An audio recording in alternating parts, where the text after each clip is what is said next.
뭐 교육이라는 것은 뭐 백년지 대계라고 그래서 어차피 국가 사회의 미래를 준비하는 그런 기능이 있는 거죠. 그래서 어떻든 미래 사회를 이끌어갈 수 있는 그런 인재를 아주 효과적으로 잘 양성할 수 있는데 중점을 두어야 한다 이렇게 생각하고 있고, 특히 지금 현재 우리 경제가 대단히 좀 어렵지 않습니까?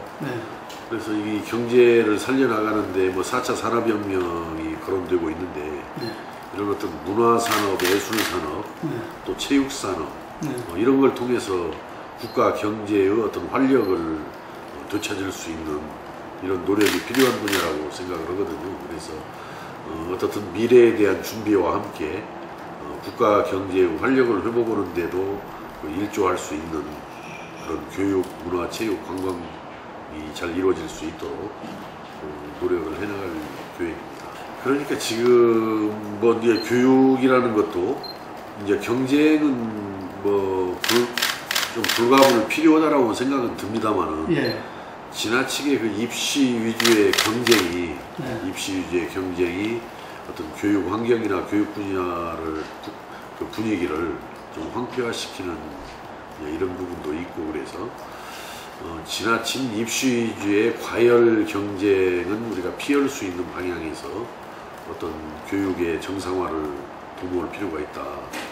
특히 그런 과열 경쟁에서 비롯된 사교육 문제, 특히 사교육비 부담 문제는 아주 우리 국가 경제에도 엄청난 영향을 미칠 뿐만 아니라 잘못하면은 우리 노후 준비에도, 우리 국민 각자의 노후 준비에도 많은 악영향을 미치고 있거든요. 그래서 어떻든 그 과당 경쟁, 과열 경쟁을 좀 정상적인 경쟁으로 이렇게 바꿔 나가면서 사교육비 문제, 특히 사교육비 부담 문제를 해소하는 것이 시급하지 않냐 하는데, 역시 그 뭐 해법은 공교육을 어떻게 살려내느냐 거기에 달려 있다고 가지고, 그래서 공교육 살리는데 더 관심을 많이 가지고 노력을 해나가. 글쎄요, 이제 물론 뭐 너무 극심하다 보니까 이제 충격적인 요법이 필요하지 않겠냐라고 볼 수도 있겠지만은 그 원인이 뭔지 그 원인을 잘 찾아서 그 원인에 제대로 처방을 하는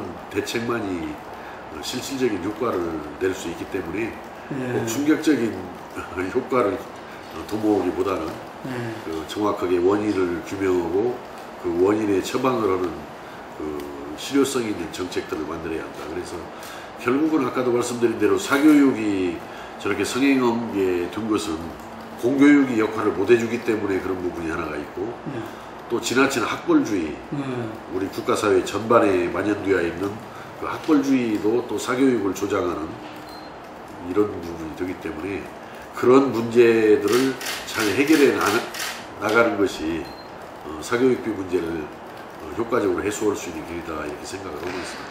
저는 서울대 폐지론보다는 각 지역의 거점 국립대학들을 더 내실 있게 살려내는 거, 발전적으로 더 이렇게 육성해내는 거, 이것이 더 합당한 방향 아닌가 이렇게 생각이 들어요.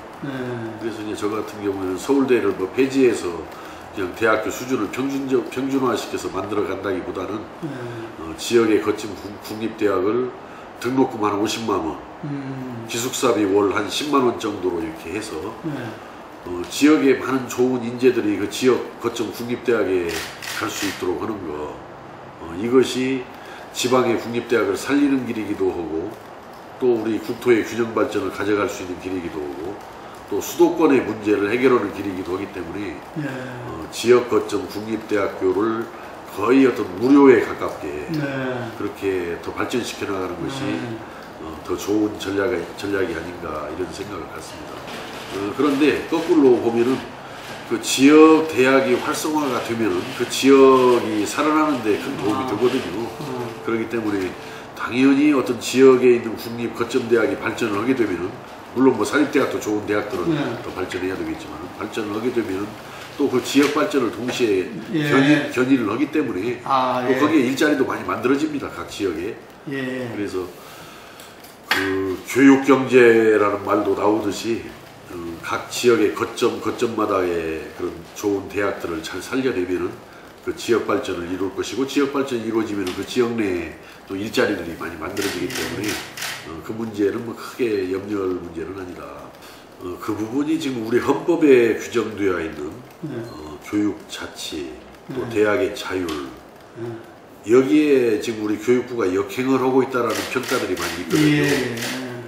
그래서 교육 자치를 보다 더 진전시키고 활성화를 시켜서 시도 각 교육청의 기능이나 권한이나 재정을 좀 대폭 이양을 해주고, 또 대학한테 경우에도 대학의 자율이 충분히 보장될 수 있도록 대학한테 좀 맡길 건 좀 많이 맡겨서 어떤 교육 자치를 활성화시키고 대학의 자율을 신장시켜 나가는 방향으로 나가야 되고, 이제 그러고도 교육부가 관장해야 할 어떤 핵심 기본 기능은 있을 거란 말이에요.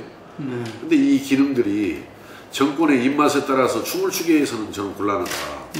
그러니까 정권 교체와 무관하게 어떻든 좀 독립적이고 중립적이고 그런 어떤 전문성을 충분히 살릴 수 있게끔 어떻든 지금과 같은 대통령이 임명하는 독임제 행정기관 교육부에서 합의제 독립기관으로 이렇게 전환해 나가는 것이 필요하다. 그래서 가칭 국가교육위원회로 이렇게 발전적으로 전환하는 것이 필요하지 않겠느냐. 이제 이런 취지지. 뭐 교육부 폐지하면 뭔가는 또 누가 교육에 관해서 국가적인 기능을 관장해야 되지 않겠어요? 이게 교육부가 국가교육위원회로 발전하는 거네요. 그렇습니다. 그렇게 전환하는 거죠. 지금 교육부는 독임제 행정기관인데 대통령이 임명하는 예를 들어 국가교육위원회로 이렇게 전환을 한다라고 했을 때는 이제 합의제 행정기관으로 전환을 한 것이고, 거기에 이제 위원장이라든지 위원들을 선임하는 방법을 우리가 세심하게 배려를 해서 어떻든 정권의 입맛에 의해서 이 교육 기능이 좌지우지되는 이런 것은 결코 어떤 미래의 준비를 위해서 바람직한 일이 아니죠. 그래서 헌법에 나와 있는 대로 교육의 전문성, 자주성, 정치적 중립성을 살릴 수 있도록 그 중앙행정 체제를 한번 재검토해보자, 그런 취지입니다. 꼭 부실대학 구조조정만 해당되는 것은 아니고요. 어떻든 지금 현재 학령 인구가 점점 줄어들고 있잖아요. 대학 정원에 비해서. 우리 저출산에 비해서. 그러니까 대학 정원도 크게 봐서는 이제 조정을 할 필요가 있는 것이고, 또 경우에 따라서는 또 없어지는 학교도 또 생길 수도 있는 것이고 하니까 대학교 구조조정은 꼭 부실이 아니라 하더라도 불가피하다 이렇게 생각을 해요. 대학교의 구조조정, 예를 들어서 정원의 축소라든지 또 학과의 뭐 축소 내지 뭐 어떤 폐지, 통폐화 문제라든지, 또 대학의 경우에도 또 존립하지 못하는 상황이 있는 대학은 또 그 없어질 수도 있는 것이고, 그래서 이제 대학교 구조조정은 어차피 그 학령 인구와 대학교 정원을 감안했을 때 불가피한 일인데, 지금 그대로 또 놔둬가지고는 또 제대로 이 구조조정이 이루어지기가 사실 어려운 것이 또 현실적인 일이에요. 그래서 뭔가 이 구조조정의 목표라든지 구조조정의 어떤 방향이라든지 구조조정의 절차라든지 구조조정의 기준이라든지 요걸 좀 그 명정할 수 있는 법률의 제정은 저는 필요하다라는 생각이고, 그래서 그러한 어떤 그 구조조정에 관한 법률을 만들어서 거기에 근거를 해서 대학의 자유를 침해하지 않으면서도 대학을 합리적으로 구조조정해내는 것은 지금 현재 필수적인 일이다 이렇게 보면서 다만 이제 그런 어떤 비리, 부실 이런 경우에는 저는 한번 그 문제는 어차피 대학 구조조정이 필요한 상황에서 원 스트라이크 아웃제 같은 걸 도입해서라도 그런 어떤 부실이나 비리가 상습적으로 반복되는 경우에는 이건 한번 우리가 깊게 생각을 해봐야 된다고 생각합니다. 과연 존치를 꼭 해야 되는 것이냐. 그 이제 그 법으로서 입법화돼야 된다 이런 생각이. 뭐 법에다 그런 부분들도 법에다가 근거를 넣어서 그런 어떤 비리라든지 그 어떤 부패, 또 이것이 어떻든 그 부실로까지 이어지는 이런 상황들, 이런 부분들을 방관하거나 방치해서는 곤란하다. 하여튼 뭐 그런 것들은 구조조정 차원에서라도 1번으로 먼저 조정 대상이 될 수도 있는 것이다 이렇게 생각을 합니다. 역사교과서 국정화는 완전히 역사를 뒤돌리는 역사를 후퇴시키는 잘못된 결정이라고 생각을 합니다. 저희들이 아마 유신 때 그렇게 국정화 교과서로 수업 받은 것 같아요. 이렇게 이제 민주적이고 다원적인 사회로 나가는데 역행하는 후퇴다 저는 이렇게 보기 때문에 바람직하지는 않는데 정부 여당이 그 예비비까지를 쓰는 편법을 동원해서 지금 밀어붙이고 있는데 더 우려스러운 일은 작년도에 그렇게 약속을 했거든요.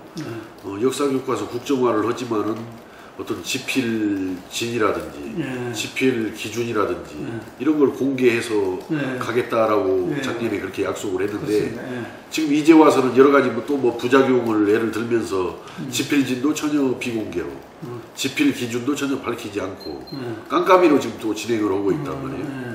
그래 놓고 나서 한 11월 달쯤 현장 검토본을 내놓아 가지고 이제 국민들 의견을 수렴하고 전문가들 의견을 수렴해서 이제 결정을 해서 내년 3월까지 학교 현장에 보급을 하겠다라고 그러는데 과연 11월 달, 12월 달에 그 제시된 그런 그 안에 대해서 그걸 수정하고 보완할 수 있는 시간이 과연 있겠는지 이랬을 때 정부에서는 공정하고 뭐 균형 잡힌 교과서를 만든다라고 했지만은 만약에 그 잘못된 부분이 있었을 때 이것이 우리 교육에 미치는 악영향 이런 걸 따졌을 때는 참으로 걱정스러운 일입니다. 어떻게 해결해야 되나? 저는 이거 정부가 내년 3월 강행을 그렇게 고집할 게 아니고 한 1년 정도 미뤘으면 쓰겠어요. 내년에 더군다나 12월 달에 대통령 선거가 있는 해야니까. 뭐 대통령이 누가 되든지 간에 이 문제를 그대로 받아들이고 가기는 어려운 문제라고 봐지거든요.